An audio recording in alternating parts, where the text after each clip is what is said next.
छोटं गाव आहे पारगाव, तिथे गेले होते तर त्या लोकांनी त्यांना ॲडमिट करून घेतलं नाही कुठली. तर काही जेवण झाले, बिलकुल भूक लागत नव्हती, इतकं टेन्शन होतं ना.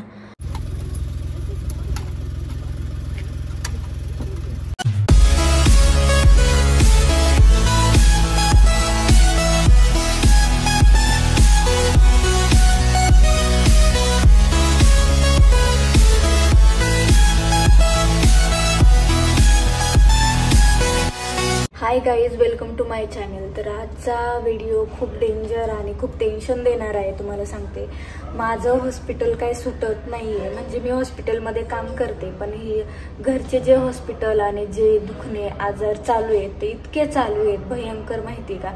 आत्ताच आदित्यला मी ऑपरेशन करून घरी घेऊन आली आहे, कुठे महिना नाही झाला, तर पप्पांचा डेंजर असा प्रॉब्लेम चालू झाला आहे. हाय शुगर, इतकी हाय शुगर आहे की त्यांना कुठल्याच दवाखान्यात घेतलेलं नाही. आणि आता त्याच्यानंतर आम्ही इमर्जन्सीमध्ये कुठे ॲडमिट केलं आहे, कधी आलो आहे आणि काय काय केलं आहे, हे सगळं ह्या ब्लॉगमध्ये असणार आहे.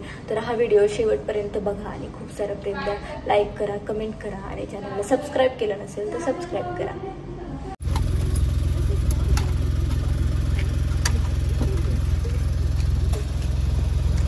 गाईज, रात्रीचा 1 वाजलेला आहे. आम्ही मंचरमध्ये पोचलो आहे. बिचारा माझा नवरा पण माझ्यासोबत आला आहे. बघा, सगळीकडे शांतता आहे. त्यांनी डोअर ओपन केलं आहे आणि आवाज पण दिला की लवकर या, लॉक करायचं आहे परत.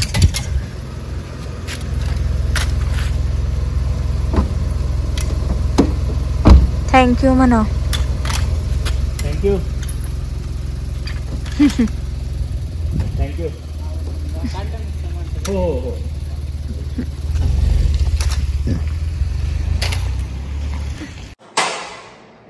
तर मंडळी, मी आता ICU मध्ये जाऊन पप्पांना भेटून आले. तर सलाईन वगैरे लावले, 3रं सलाईन चालू आहे. इन्सुलिन सोडतात आहे त्यांना. तर ओके, बोलले चांगले, छान. सिस्टर पण छान बोलल्या, मस्त बोलल्या सिस्टर. तर मग आता आलो आहे खाली. आम्हाला जागा नाही बसायला, आम्ही वेटिंगमध्ये बसलो आहे. आणि आम्ही तरले भाज्या पोजा घेऊन आलो आहे. मम्मीने आम्हाला 2 ब्लँकेट दिले, जेवायला पाठवले. आता जेवण करतो आहे 1:30 वाजता. आणि आता बघू, मला वाटतं एक पण रूम त्यांची खाली नाही आहे. आणि पप्पाची शुगर जोपर्यंत स्टेबल होत नाही तोपर्यंत काही रूम्स तर भेटणार नाही आहे. पप्पा ICUमध्ये असणारे, वेटिंगमध्येच थांबायला लागेल. तर म्हटलं एखादी हॉटेलला रूम बुक करावी लागेल सकाळी, मग तिथे जाऊन राहता येईल. कारण इथे सगळे लोक काळजी घेतात ते पप्पांची. सो बघू, आता जेवतोय आम्ही या जेवायला रात्रीच्या 1:30 वाजता. भयानक भयानक, खूप भयानक. तर जेवायला आहे खोबऱ्याची चटणी, कोबीची भाजी आणि ज्वारीची भाकरी, खूप सारी. हे बघा, माझ्या मम्मीने रग पाठवलं आहे, अजून पण एक खाली आहे तिथे. आणि हा भाज्या पोजा आमचा, आणि आमचं पाय तुटका नवरा. खावा. तर काही जेवण झाले, बिलकुल भूक लागत नव्हती, इतकं टेन्शन होतं ना, काय सांगू तुम्हाला. आता पप्पाला जरा बघितले, बरं वाटते. झोपतो आता. झोप लागा ना मला, झोपच लागा ना. मी आधीला विचारते, तुझ्या पप्पाला पण एवढीच हाय शुगर होती का? मग काय केलं पप्पाचं? इन्सुलिन चालू होते, इंजेक्शन चालू केले इन्सुलिनचे. कंट्रोलमध्ये येत नव्हती शुगर. माझे पप्पा ऐकत नाहीत कुणाचं, माहिती आहे का, बिलकुल ऐकत नाही. 2 टाईम मेडिसिन होत्या 500 mgच्या, घेतल्या नाहीत, एकच टाईम घ्यायचे. त्यामुळे जास्त झाले, बिलकुल लक्ष देत नाही. स्वतःहून म्हटले सुद्धा नाही की मला त्रास होतोय. स्वतःला चक्कर येते, बोलता येत नाही, हातपाय थरथर थरथर करतात ते, तरी फिरतात, कामं करतात.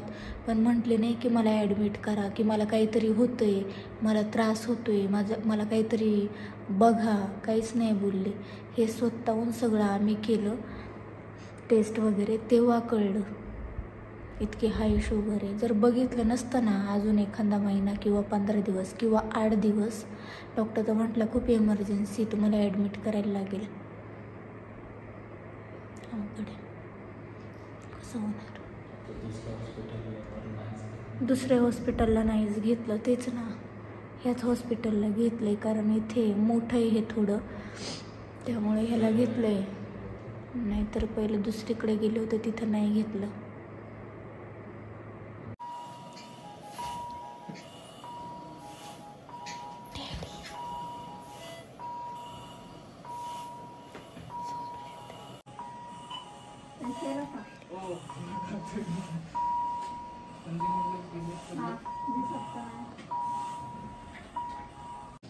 तर मंडळी ॲडमिट केलेलं आहे, पप्पांना जाऊन भेटून पण आली आहे मी.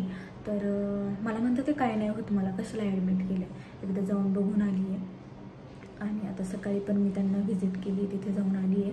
1-1.5 दिवस अजून ते तिथं ठेवणार आहेत ICUमध्ये, मॉनिटर करणार आहे इन्सुलिन देऊन, कारण इन्सुलिन दिल्यानंतरनं परत शुगर पूर्ण लो येते आणि त्याच्यासाठी ते परत त्यांना सगळं मॉनिटर करून मॅनेज करायला लागणार आहे.